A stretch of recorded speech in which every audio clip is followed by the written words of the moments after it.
Thank you for tuning in to NewsLink Indiana Weather. I'm Assistant Chief Weather Forecaster Payton Domschke. An active night on radar overall. We're seeing most of the rainfall actually taking a toll on portions of Iowa, Minnesota, as well as Wisconsin.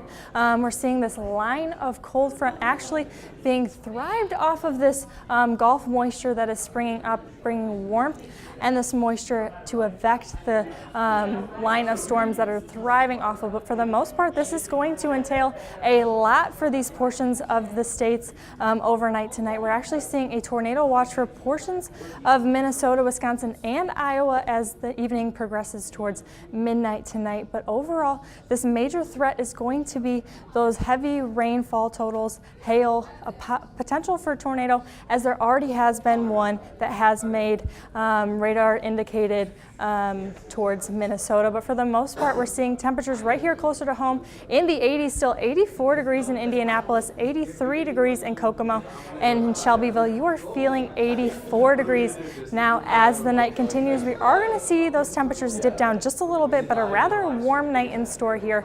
74 degrees, mostly clear skies, but again, note those winds from the southern direction, bringing in those hot temperatures for the duration of tomorrow. We will see this continue, and with that being said, tomorrow at 8 a.m. we're going to start off the day at 74 degrees. Those winds rather gusty, but for the most part we're seeing here at noon we're going to see those rain chances roll into play, and that's going to continue throughout the evening hours tomorrow.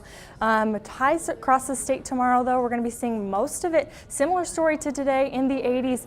81 up in Kokomo, 84 in Indianapolis, and down in Shelbyville, the hot spot on the map, 87 degrees you will be feeling out and about tomorrow. Now, breaking down these rain chances for you and what to expect in your day tomorrow.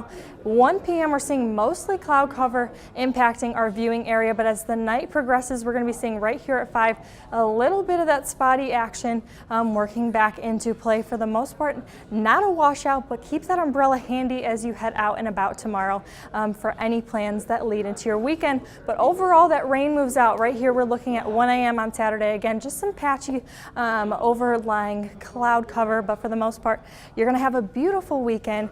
But for the most part tomorrow, again, we're going to be seeing a threat as marginal severe risk of storms. So as those storms develop, we could see the potential for some heavy rainfall associated with some winds. For the most part, we're not going to see the potential really for tornado or hail, but we can't rule that out if those enhanced risks do go up by any means. But for the most part, tomorrow's not going to be a washout. Just keep an eye out while out and about. But overall, this weekend's going to be a great one. Actually, a little cooler and fall-like in nature. We're going to dip down to 66 degrees, partly cloudy skies for that Ball State football game that kicks off right here for family weekend at 3 p.m. against Western Kentucky. So enjoy this weekend, get out and about, and maybe grab that flannel if you're headed to the game.